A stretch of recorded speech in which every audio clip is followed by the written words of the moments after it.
तो hello everyone, welcome back to Dev tutorial. आज हमारा चैप्टर जो हम स्टार्ट करने वाले हैं बायो का, जिसका नाम है हाउ डू ऑर्गेनिजम्स रिप्रोड्यूस। ठीक है, ये एपिसोड 1 होगा हमारा। तो इसमें हम क्या पढ़ेंगे? हाउ डू ऑर्गेनिजम्स रिप्रोड्यूस में हम, जैसा कि क्वेश्चन ही आता है हमारा, इस क्वेश्चन को हम देखो। जो भी चीज़ें मैं स्टार्ट करने वाला हूँ, थोड़ी सी बातें हैं जो मैं बोलने वाला हूँ। मैं अगर तुम जितनी भी एपिसोड मैं बनाऊंगा, अगर तुम इनको एक बार देख लोगे, मेरा ऐसा मानना है, मेरे को ऐसी पूरी श्योरिटी है कि उसके बाद तुम्हें बुक में से कोई भी क्वेश्चन कोई पूछेगा, तुम्हारे पास उसका आंसर होगा ही होगा। और ये नहीं कि आंसर होगा मतलब कुछ भी आंसर बोल दो, वो आंसर होगा और वो आंसर सही होगा। मैं आपको इसकी पूरी श्योरिटी देता हूँ कि अगर आप इस वीडियो को देखोगे प्रॉपर तरीके से और ये आने वाले इन एपिसोड को देखोगे, तो आपको फिर बुक रीड करने की भी मेरे को नहीं लगता कि ज़रूरत है। ठीक है, स्टार्ट करते हैं। How do organisms reproduce. Hindi में इसका सिंपल मीनिंग है क्या? ऑर्गेनिजम्स अपने जैसे नए ऑर्गेनिजम्स कैसे बनाते हैं। आई समझ? ऑर्गेनिज्म अपने जैसे नए ऑर्गेनिजम्स कैसे बनाते हैं। ठीक है, अब नाम दे के चैप्टर का एक बेसिक क्वेश्चन नेचुरली आता है। ठीक है, कि ऑर्गेनिजम्स को रिप्रोड्यूस करने की जरूरत ही क्या है। ठीक है, ऑर्गेनिजम्स को रिप्रोड्यूस करने की ज़रूरत ही क्या है। तुम्हारे माइंड में आया ऐसा क्वेश्चन? तो आया हो या नहीं आया हो, बट अब आने लगेंगे क्वेश्चन और मैं उनके आंसर भी तुम्हें देते जाऊंगा। देखो ना, आखिर एक ऑर्गेनिज्म जिंदा रहने के लिए रिप्रोडक्शन तो नहीं करता। अगर मैं एक इंडिविजुअल ऑर्गेनिज्म की बात करूं, तो उसको जिंदा रहने के लिए कुछ इंपॉर्टेंट लाइफ प्रोसेस की जरूरत होती है। ठीक है, जैसे कि क्या इंपॉर्टेंट लाइफ प्रोसेस की जरूरत होती है? एक तो हमारा एक तो हमारा आ गया न्यूट्रिशन।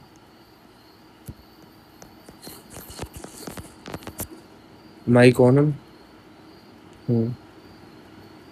रिकॉर्डिंग ऑन थी। एक तो आ गया हमारा न्यूट्रिशन। न्यूट्रिशन मतलब बॉडी को फूड और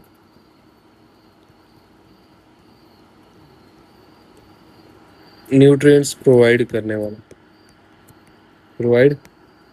करवाना। सेकंड क्या है जो ज़रूरी है जीने के लिए? रेस्पिरेशन। रेस्पिरेशन बोलो या रेस्पिरेशन बोलो। रेस्पिरेशन में क्या होता है? एनर्जी रिलीज होती है। एनर्जी रिलीज होना, देखो, अगर तुम मेरी वीडियो देख रहे हो ना, तो तुम्हें कोई फर्क नहीं पड़ता कि तुमने 9th में ध्यान दिया नहीं दिया। तुम्हें हर वो वर्डिंग जो तुम्हें पता नहीं है, या ऐसा कोई वर्ड जो तुम्हें लगता है कि यार मेरे को 9th में मैंने पढ़ा नहीं है, 8th में मैंने पढ़ा नहीं है, तो अब 10th में मैं ये जो न्यू वर्ड आएंगे मैंने कैसे समझूंगा? तुम टेंशन लो, मैं हर एक चीज़ समझा दूंगा। जैसे कि थर्ड क्लास का बच्चा भी अगर देखे तो उसको भी समझ आ जाए, इतना ईजी बना दूंगा। बस ये तुम्हारा काम एक ही है कि तुम्हें वीडियो को अच्छे से देखना हो। अगर तुम्हारे में वो मोटिवेशन आई है कि नहीं भाई, मेरे को 10th में कुछ अलग करके दिखाना है, कि होगी 9th अभी तक जो भी हो रहा था, बट अब मैंने इस साल क्या बोलते हैं कुछ करके दिखाना।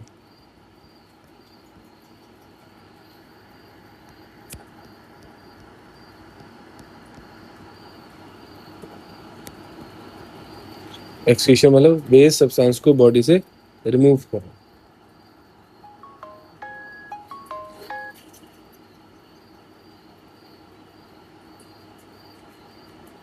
याद रखना, ऐसी कोई चीज़ नहीं है जो तुम कर नहीं सकते। फर्क सिर्फ ये बोलने की जगह कि मैं शायद वो काम नहीं कर पाऊँ, ठीक है, कि मैं ये काम नहीं कर सकता, तुम्हें ये बोलना चाहिए कि मैंने अभी तक ये काम किया नहीं। क्योंकि अगर तुम ये काम और अच्छे से दिल से करोगे, तो तुम्हें पता है तुम करके दिखा सकते हो। तो तुम्हारी ये मोटिवेशन होनी चाहिए जो तुम्हें सही तरीके से आगे लेके जाएंगी। चलो अब आ जाते हैं। लेकिन रिप्रोडक्शन इंडिविजुअल ऑर्गेनिज्म को अलाइव रखने के लिए नेसेसरी नहीं है। रिप्रोडक्शन की जरूरत है जिंदा रहने के लिए, रिप्रोडक्शन की जरूरत नहीं है टू बी अलाइव। यानी अगर कोई ऑर्गेनिज्म रिप्रोड्यूस ना करे, इसका मतलब ये नहीं कि वो जिंदा ही नहीं रह सकता। तो फिर रिप्रोडक्शन क्यों? क्वेश्चन आता है फिर रिप्रोडक्शन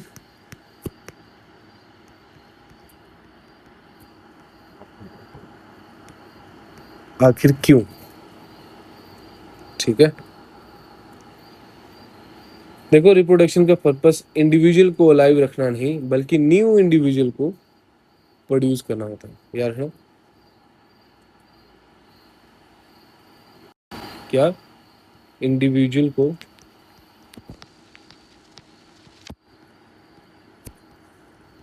अलाइव रखना नहीं बल्कि न्यू ऑर्गेनिज्म को प्रोड्यूस करना होता है।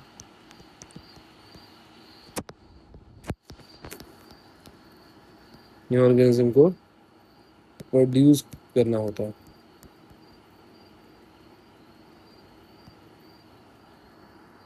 ठीक है, तो हम रिप्रोडक्शन की बात करें, इसके ऊपर एक छोटी सी डेफिनेशन लिख लेते हैं।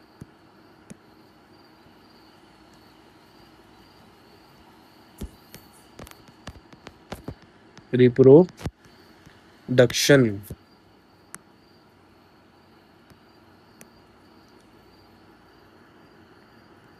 reproduction is the process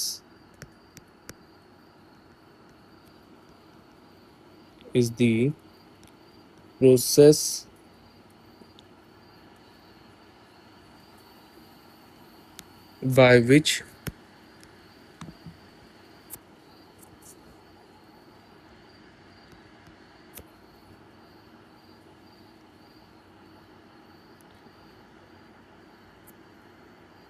organisms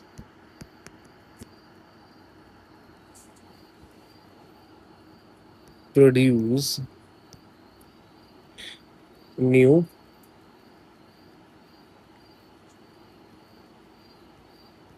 individual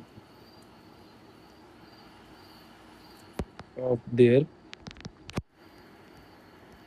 own kind। ऐसा of their own kind। Simple C language में, रिप्रोडक्शन की वजह से एक इंसान अपने जैसा एक और को इंसान को जन्म देता है, और यही प्रोसेस इंश्योर करता है कि ऑर्गेनिजम्स की नेक्स्ट जनरेशन कंटिन्यू होती रहे। मतलब तुम्हारे आने वाला फ्यूचर, तुम्हारे जैसे पूर्वज थे, तुम उनके आगे आगे, ठीक है, अब तुम्हारे आगे जो तुम्हारे चिराग आएंगे, बस वही न्यू ऑर्गेनिज्म को रिड्यूस करना, ताकि एक जनरेशन जो है तुम्हारी आगे आगे बढ़ती रहे, बस इतना ही। बट उसका मतलब ये नहीं कि वही उसके बिना तुम रह नहीं सकते या तुम मर जाओगे, क्योंकि जिंदा रहने के लिए तो यही तीन चीजें चाहिए: न्यूट्रिशन, रेस्पिरेशन और एक्सक्रीशन। लेकिन एक इंटरेस्टिंग बात आती है कि जब कोई ऑर्गेनिज्म नए इंडिविजुअल्स क्रिएट करता है, तो उस प्रोसेस में उसकी एनर्जी भी यूज तो होती है ना। जब कोई ऑर्गेनिज्म, देखो ना, कोई ऑर्गेनिज्म ने नया इंडिविजुअल को क्रिएट किया, तो उस नए इंडिविजुअल को क्रिएट करने का जो प्रोसेस है, रिप्रोडक्शन जो है, उसमें भी तो एनर्जी यूज होगी। तो क्वेश्चन ये है कि जब रिप्रोडक्शन इंडिविजुअल ऑर्गेनिज्म के सर्वाइवल के लिए नेसेसरी नहीं है, तो ऑर्गेनिज्म अपनी एनर्जी रिप्रोडक्शन में क्यों स्पेंड करता है ना? क्योंकि हमारे जीने के लिए तो वो है नहीं, जिंदा रहने के लिए तो वो है नहीं। तो तब भी क्यों, क्या बोलते हैं, हम जो ऑर्गेनिज्म है वो अपनी एनर्जी रिलीज करता है इसमें, है ना? माइंड में तो आएगा। इसका आंसर जो है पूरे चैप्टर में हम आगे जैसे जैसे आगे आगे बढ़ेंगे, हम इन सब सवालों का जवाब तुम्हें आगे आगे चैप्टर में मिलते जाएंगे। जिसमें सबसे बड़ा सवाल ये है कि अगर ऑर्गेनिज्म को रिप्रोडक्शन से जिंदा रहना या नहीं रहने का कोई लिंक नहीं है, तो वो उसमें अपनी एनर्जी यूज क्यों करते हैं। ठीक है, ये सब हम आगे पढ़ेंगे। अभी के लिए टॉपिक लिखते हैं, why do we see so many organisms. क्या? Organisms.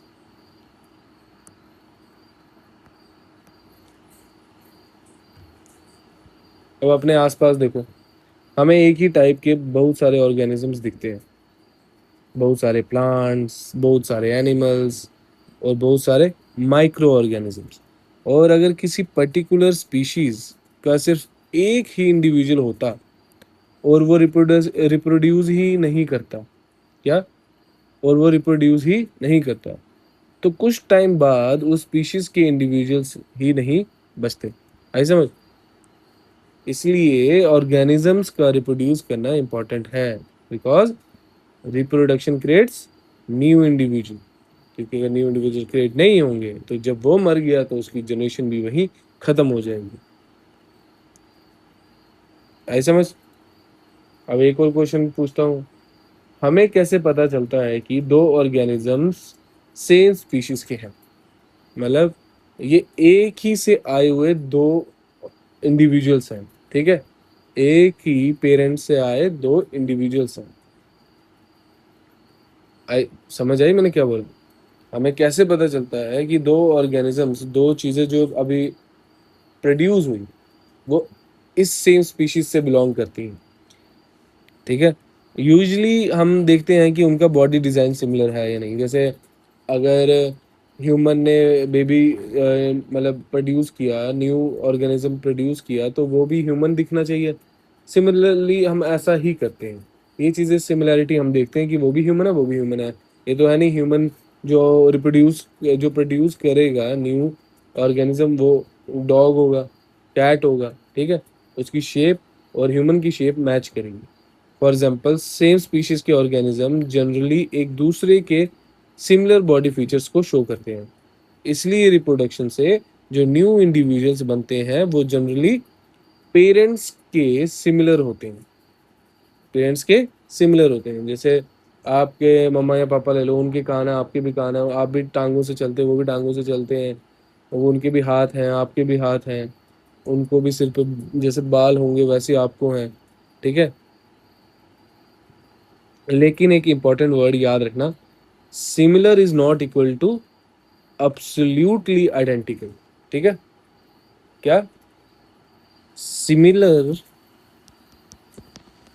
Is never equals to absolute, क्योंकि अब्सोल्यूट का मतलब होता है पूरी तरीके से same to same ditto.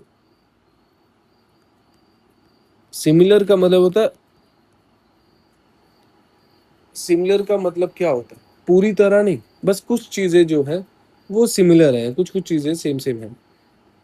But इसको, इसका मतलब ये नहीं है कि इसको हम बोल दें कि वो अब्सोल्युटली आइडेंटिकल है, कि कुछ नहीं, सब कुछ ही सेम है, ऐसा नहीं है।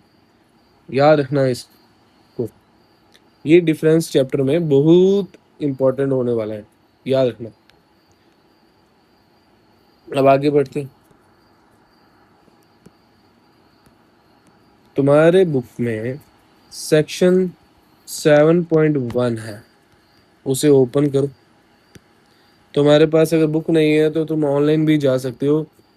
Class 10th bio how do organism reproduce PDF search करोगे, एनसीईआरटी की सामने सबसे ऊपर आ जाएगी, ओपन करोगे तो तुम्हारा पेज खुल जाएगा। ठीक है, सेक्शन 7.1 पे अगर तुम आओ तो इधर क्या है, do organisms create exact copies of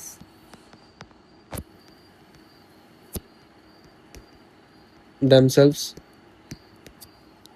क्या ऑर्गेनिज्म अपनी एग्जैक्ट कॉपी बनाते हैं, क्रिएट करते हैं? ये चैप्टर का फर्स्ट मेजर कॉन्सेप्ट है, सबसे पहला और मेजर कॉन्सेप्ट है।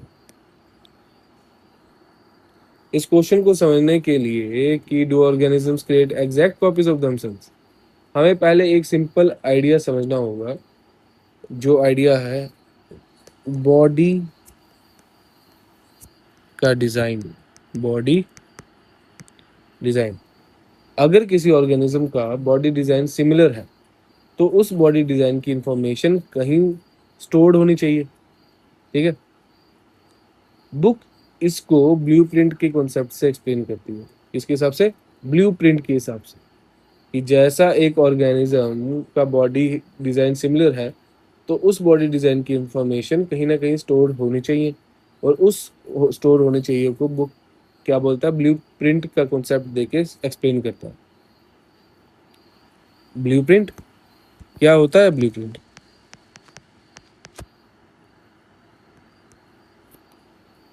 ब्लूप्रिंट का मतलब है अ डिटेल्ड प्लान और design used to make something, used to make something। जैसे देखो, किसी बिल्डिंग को बनाने से पहले उसका नक्शा चाहिए होता है ना, प्लान चाहिए होता है। वैसे ही ऑर्गेनिज्म की बॉडी डिजाइन को डेवलप करने के लिए भी कुछ इंफॉर्मेशन रिक्वायर्ड होती है, और ये इंफॉर्मेशन सेल के अंदर प्रेजेंट होती है। किसके अंदर प्रेजेंट होती है? सेल के अंदर। ये इंफॉर्मेशन की आने वाले जो न्यू ऑर्गेनिज्म को प्रोड्यूस करना है उसका डिजाइन इसके डिजाइन से सिमिलर होना चाहिए है। ठीक है, अब आगे बढ़ने से पहले एक चीज बता देता हूँ। तुमने क्रोमोसोम तो सुना होगा, नहीं भी सुना है तो कोई बात नहीं, मैं बता दूंगा। DNA,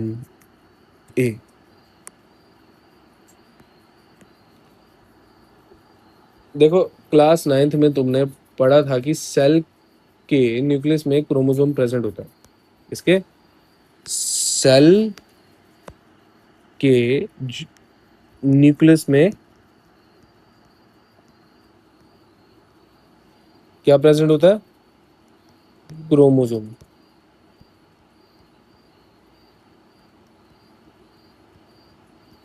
क्रोमोसोम प्रेजेंट है, ठीक है। और क्रोमोसोम में क्या होता है? डीएनए। क्रोमोसोम के अंदर डीएनए। अब डीएनए क्या होता है? DNA stands for deoxy ribo nucleic acid. ये डीएनए ऑर्गेनिज्म के इनहेरिटेड फीचर्स की इंफॉर्मेशन कैरी करता है। क्या करता है? मतलब हम, हाँ, जैसे मान के चलो आप हो, आप जब पैदा हुए तो आपकी कुछ चीज़ें जो सिमिलर हैं आपके पेरेंट्स से, वो कैसे हैं? वो इस तरीके से हैं कि आपके पेरेंट्स की जो भी चीज़ें, एक इंफॉर्मेशन जो कैरी करता है एक सेल, जैसे कि कैसा कैसा जो न्यू ऑर्गेनिज्म है वो प्रोड्यूस हो, तो उसकी कान हो, वो इंसान की तरह बिहेव करे, ये सारी इंफॉर्मेशन मैंने ऊपर पढ़ा था, ब्लूप्रिंट। ठीक है, ये सारा ब्लूप्रिंट, ये डीएनए ऑर्गेनिज्म के इनहेरिटेड फीचर्स की इंफॉर्मेशन कैरी करता है। तो यही वो डीएनए है जो सेल के अंदर न्यूक्लियस में क्रोमोसोम के अंदर डीएनए होता है, वो डीएनए इस ब्लूप्रिंट को ऑफ बॉडी डिजाइन, कि बॉडी का डिजाइन कैसा होना चाहिए, वो पेरेंट्स से उसकी इंफॉर्मेशन लेके उस सेल में स्टोर कर देता है, ताकि जब न्यू ऑर्गेनिज्म प्रोड्यूस हो तो वो हूबहू एग्जैक्टली नहीं बट सिमिलरली मैच करे अपने पेरेंट्स से। ठीक है, ये ऐसे हुआ सेल, फिर न्यूक्लियस, फिर क्रोमोसोम और डीएनए। ऐसा समझ।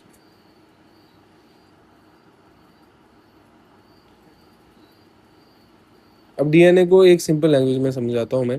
डीएनए को तुम ऑर्गेनिज्म के बॉडी डिजाइन की इंफॉर्मेशन सोर्स की तरह समझ सकते हो, कि जो भी इंफॉर्मेशन बॉडी डिजाइन के लिए चाहिए वो सारी इंफॉर्मेशन डीएनए में स्टोर होती है।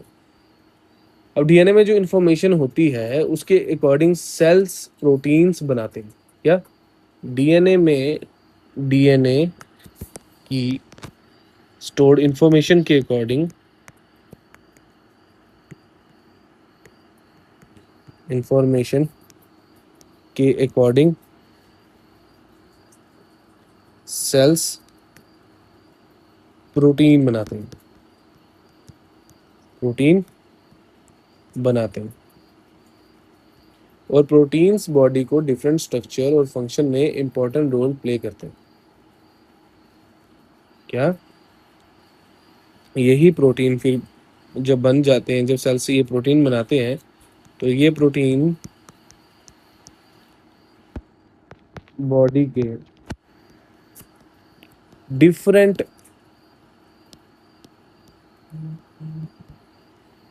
Structures,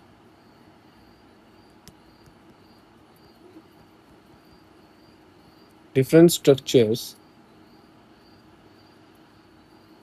and different functions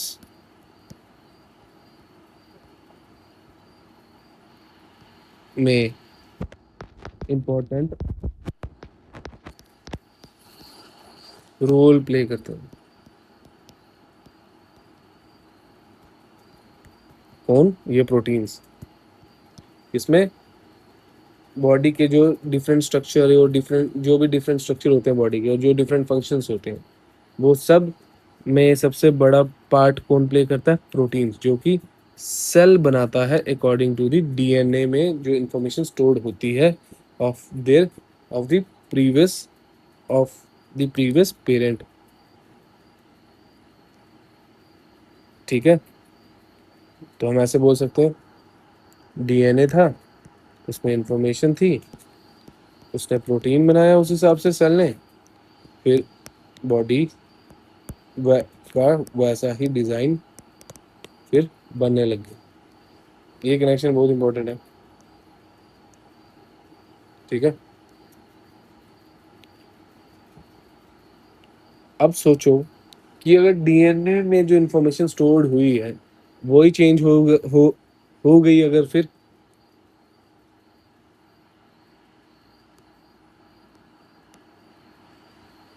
what if DNA information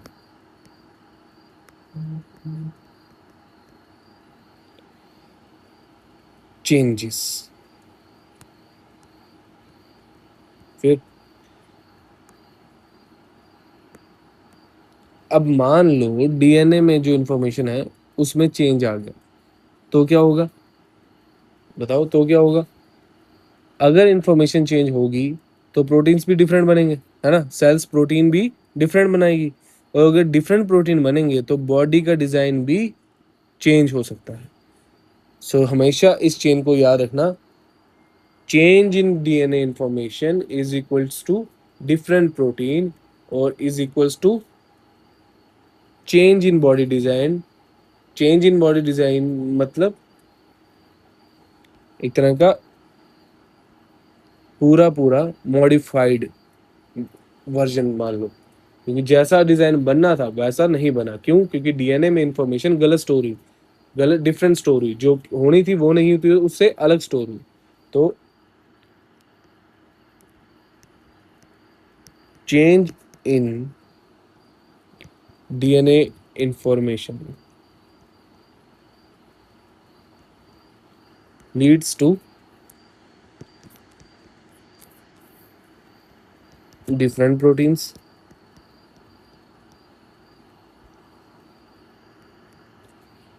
different proteins मतलब ऑल्टर्ड बॉडी डिजाइन,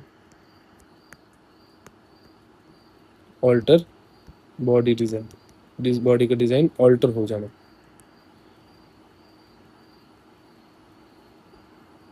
ऑल्टर का मतलब क्या हुआ?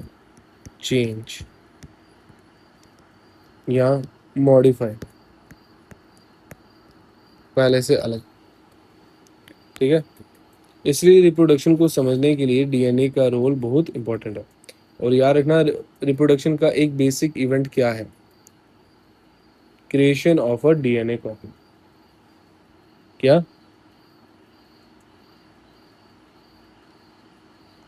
Reproduction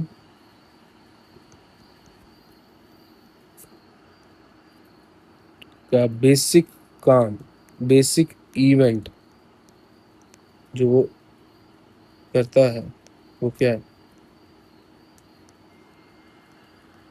creation of DNA copy,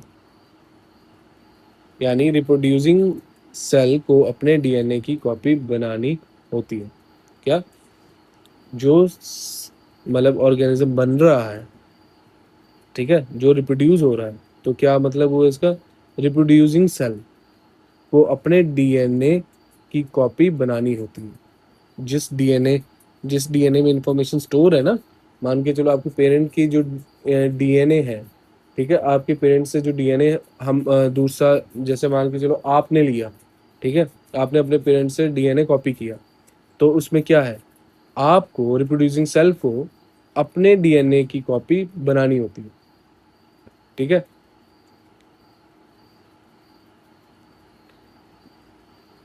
याद रहेगा कि रिप्रोडक्शन का बेसिक इवेंट क्या है? Creation of a DNA copy. हर रिप्रोड्यूसिंग सेल को अपने डीएनए की कॉपी बनानी होती है।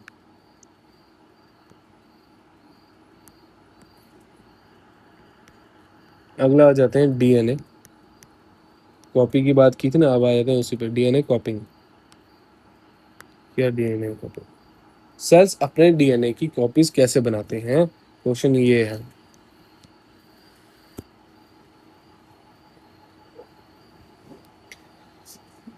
क्योंकि कहीं कहीं आपने देखा होगा, जो जानवर वगैरह होते हैं, कुछ जानवर ऐसे होते हैं जो अब पाए नहीं जाते, तो उनका अगर थोड़ा भी, अगर हमें कैसे भी करके अगर हम वैसा ही सेम डीएनए बना दें, तो हम उसी डीएनए को किसी दूसरे एनिमल में डाल के डीएनए कॉपी करके दूसरे एनिमल के अंदर एक न्यू ऑर्गेनिज्म प्रोड्यूस कर सकते हैं, जो कि अब क्या हो गए? गायब हो गए, खत्म हो गए, एक्सटिंक्ट हो गए।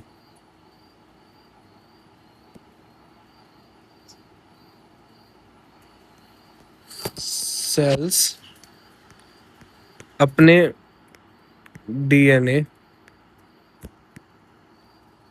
की कॉपीज कैसे बनाता है? ये क्वेश्चन था, कैसे बनाते हैं? देखो, सेल्स क्या करते हैं? केमिकल रिएक्शन का यूज करके डीएनए की कॉपीज बिल्ड करते हैं। किसका यूज करके? Cells use chemical reactions for DNA कॉपिंग।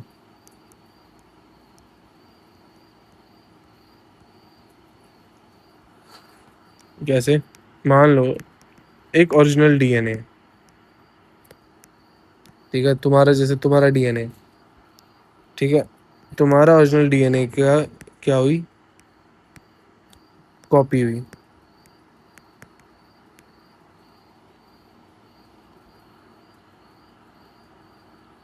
ठीक है, तो डीएनए की कितनी कॉपीज होती है हमेशा, एक रिप्रोड्यूसिंग सेल हमेशा डीएनए की 2 कॉपी बनाता है।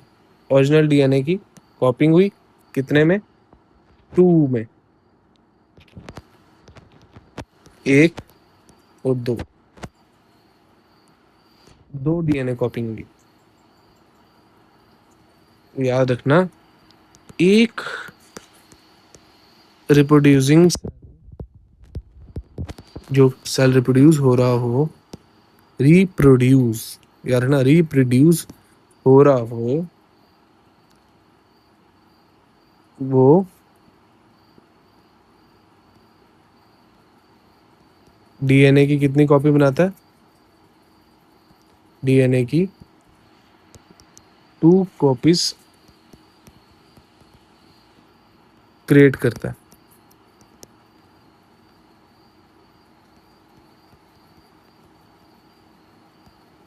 ऐसा समझ। और अब यहाँ एक प्रॉब्लम आती है, अगर डीएनए की 2 कॉपीज बन गई है तो दोनों कॉपीज को अलग होना होगा। ऐसा समझ, अगर डीएनए की 2 कॉपीज बन गई है, 1 और 2, तो इन दोनों को अलग होना होगा।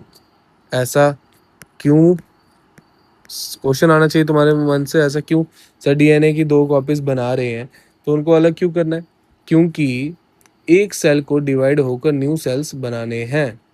क्यों, क्योंकि लास्ट गोल यही है कि एक सेल को डिवाइड होके न्यू सेल्स बनाने हैं, लेकिन सिर्फ डीएनए की 1 कॉपी को सेल से बाहर निकाल देना सॉल्यूशन नहीं है, क्योंकि एक डीएनए कॉपी अकेले लाइफ प्रोसेस मेंटेन नहीं कर सकती। आई समझ, एक डीएनए क्या कर सकती है, एक डीएनए कॉपी अकेली लाइफ प्रोसेस मेंटेन नहीं कर सकती है। उसके साथ ऑर्गेनाइज सेलुलर स्ट्रक्चर अपैरेटस भी रिक्वायर्ड होता है। क्या रिक्वायर्ड होता है उसके साथ ही, सेल अपैरेटस या सेलुलर स्ट्रक्चर रिक्वायर्ड होता है। अब सेलुलर अपैरेटस क्या है, पहले इसका समझ आया कि क्यों 2 सेपरेट होती हैं, क्योंकि एक सेल को डिवाइड होकर, क्योंकि एक सेल को डिवाइड होकर न्यू सेल्स बनाने हैं।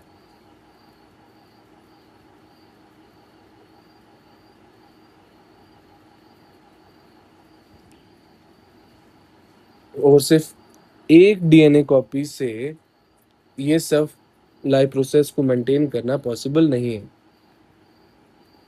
ठीक है, उसके साथ हमें ऑर्गेनाइज्ड सेलुलर स्ट्रक्चर या अपैरेटस भी रिक्वायर्ड होता है। सेलुलर अपैरेटस भी रिक्वायर्ड होता है। क्या है cellular apparatus, cellular apparatus cell के अंदर वो ऑर्गेनाइज स्ट्रक्चर है, किसके अंदर, सेल के अंदर वो ऑर्गेनाइज स्ट्रक्चर है और मशीनरी है जो सेल के लाइफ प्रोसेस को कैरी आउट करने में हेल्प करती है। ऐसे समझ, मान लेते हैं सेलुलर अपैरेटस एक तरह का क्या है, मशीन है, सेल के अंदर एक प्रॉपर तरीके से फिट की हुई मशीन है। सेल के अंदर एक मशीन है जिसको हम बोलते हैं सेलुलर अपैरेटस, और ये मशीन क्या करती है, सेल के लाइफ प्रोसेसेस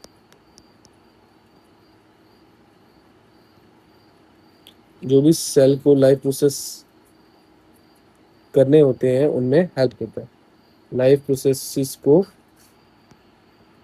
कैरी करने में हेल्प करता है। और है ना, मशीनरी कौन है सेल के अंदर, जो सेल की लाइफ प्रोसेस को काम करने में हेल्प करता है, सेल अपैरेटस या सेल स्ट्रक्चर, सेलुलर स्ट्रक्चर। ठीक है, इसलिए रिप्रोडक्शन में सिर्फ डीएनए कॉपिंग इनफ नहीं होती, ओनली डीएनए कॉपिंग isn't enough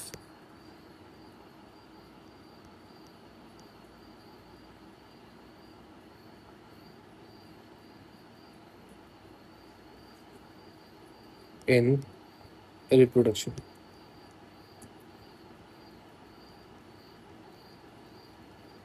ऐसा डीएनए कॉपिंग के साथ सेल को अपने सेलुलर अपैरेटस को भी कॉपी करना होता है। ऐसा डीएनए कॉपिंग के साथ सेल अपैरेटस को भी कॉपी करना होता है।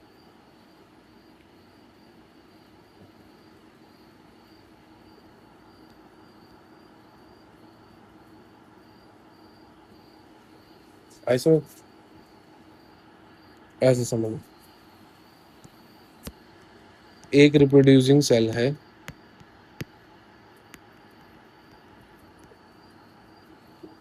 ठीक है, उसने क्या करना है, डीएनए उसने कॉपी किया। तो जब उसने डीएनए कॉपी किया तो उसको सिर्फ काम डीएनए कॉपी करना नहीं होता है, सेलुलर अपैरेटस को भी बनाना होता है। सेलुलर अपैरेटस को फिर उसने उसे भी बनाया, ऑर्गेनाइज किया, मशीनरी सेट की। फिर जब बन गया, डीएनए कॉपी हो गई, फिर डीएनए कॉपीज को दो में सेपरेट किया। क्यों करते हैं दो में सेपरेट, बताओ? क्योंकि सेल को डिवाइड होकर न्यू सेल बनाने होते हैं। ठीक है, सेपरेट। फिर क्योंकि सेल को डिवाइड होकर फिर उसने न्यू सेल बना दिए। जब दो कॉपीज अलग हुई तो फिर सेल को डिवाइड होने में आसानी होती है। जब सेल डिवाइड होते हैं तो फिर न्यू सेल बनते हैं। तो सेल को डिवाइड होने में और न्यू सेल्स बनाने में होते हैं, इसलिए डीएनए वो कॉपीज बनाए जाते हैं। ठीक है, क्लियर है? तो बस आज के लिए इतना ही।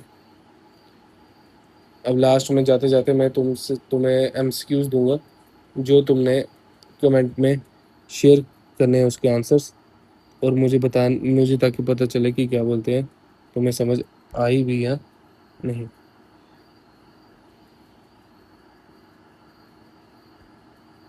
आ क्यों नहीं रहा? एक सेकेंड।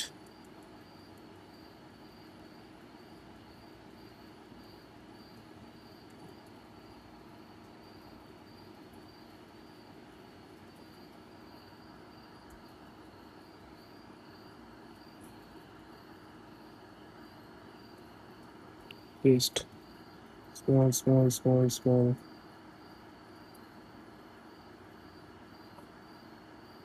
स्मॉल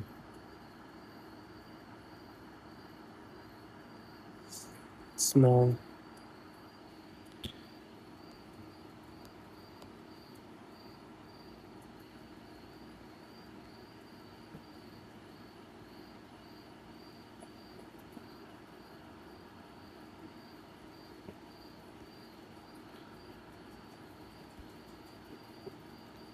आगे फिट। तो ठीक है,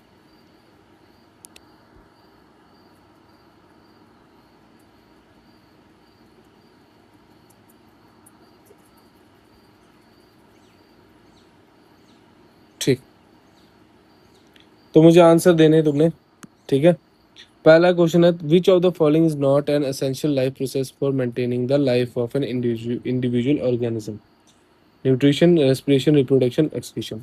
सेकंड क्वेश्चन है, what is the main purpose of reproduction? To provide energy to the parent organism, to produce new individual, to remove waste material। तो ये साथ साथ तुम्हारे को जो मैं पेज समझाऊंगा, साथ साथ जो मतलब तुम्हें एपिसोड समझाऊंगा, उस हर एपिसोड के एंड में उस एपिसोड में पढ़ाए हुए सबका एमसीक्यूज होंगे 10, और जिसके तुम्हें आंसर देने हैं। Question third, organisms of the same species generally look similar because they have similar which molecule contain the information responsible for the inheritance? What is the full form of DNA? The DNA represent in the cell nucleus act as the information source for making. What may happen if the information in DNA changes? Different proteins may eventually lead to complete absence of DNA. Oh, sorry. What is basic event in reproduction? और 10th, DNA copies in a reproducing cell are made using. इन सब को क्या बोलते हैं तुम एक video pause करके एक एक करके सबके आंसर डालते जाओ कमेंट में। आज के लिए इतना ही, थैंक यू। Episode 1 complete.